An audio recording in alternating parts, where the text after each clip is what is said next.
Bonjour à toutes, bonjour à tous. Un piéton mortellement fauché, c'est ce qui s'est passé hier soir avenue de Franche-Comté à Saint-Amour dans le Jura.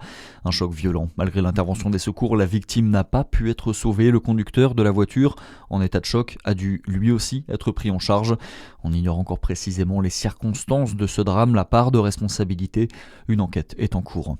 Dans l'actualité, également le ministre de l'Intérieur, Laurent Nunez, attendu à Nantes ce matin. Un adolescent de 15 ans a été tué par balle hier soir, 2 autres gravement blessés. Les faits se sont déroulés dans le quartier de Port-Boyer, théâtre déjà d'une fusillade mortelle fin avril. La maire de Nantes, Johanna Roland, évoque un drame absolu et demande que tous les moyens soient mobilisés pour retrouver les auteurs en fuite. La piste du règlement de compte sur fond de narcotrafic est privilégiée.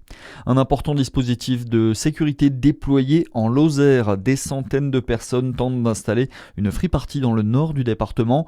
1500 participants ont été décomptés par la préfecture hier soir vers 19h dans le secteur de Saint-Privat-du-Faux près des frontières du Cantal et de la Haute-Loire.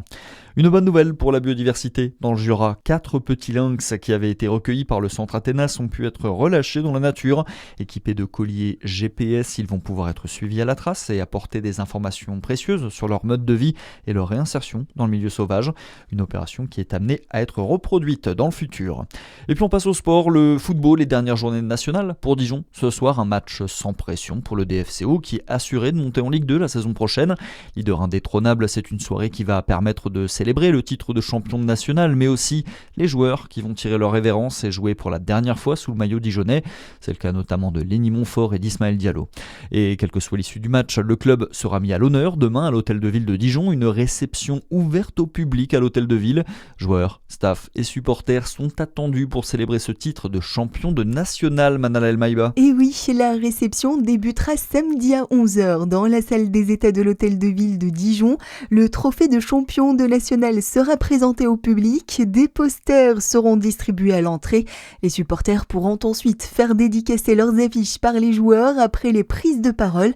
En cas de forte affluence, l'équipe pourrait aussi aller à la rencontre du public dans la cour d'honneur ou sur la place de la Libération.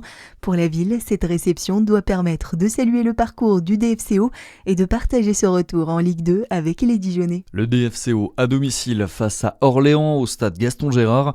Le coup d'envoi de la rencontre, c'est à 19h30. Et puis on termine avec un mot de handball féminin. Ce soir, Besançon se déplace sur le parquet de Nice. 3 matchs à disputer encore avant la fin de la saison régulière et les Byzantines voudraient bien finir en beauté. Le coup d'envoi de la rencontre, c'est à 20h ce soir. Voilà, c'est tout pour l'essentiel de l'actualité. Merci d'être avec nous. À suivre votre météo sur Fréquence Plus.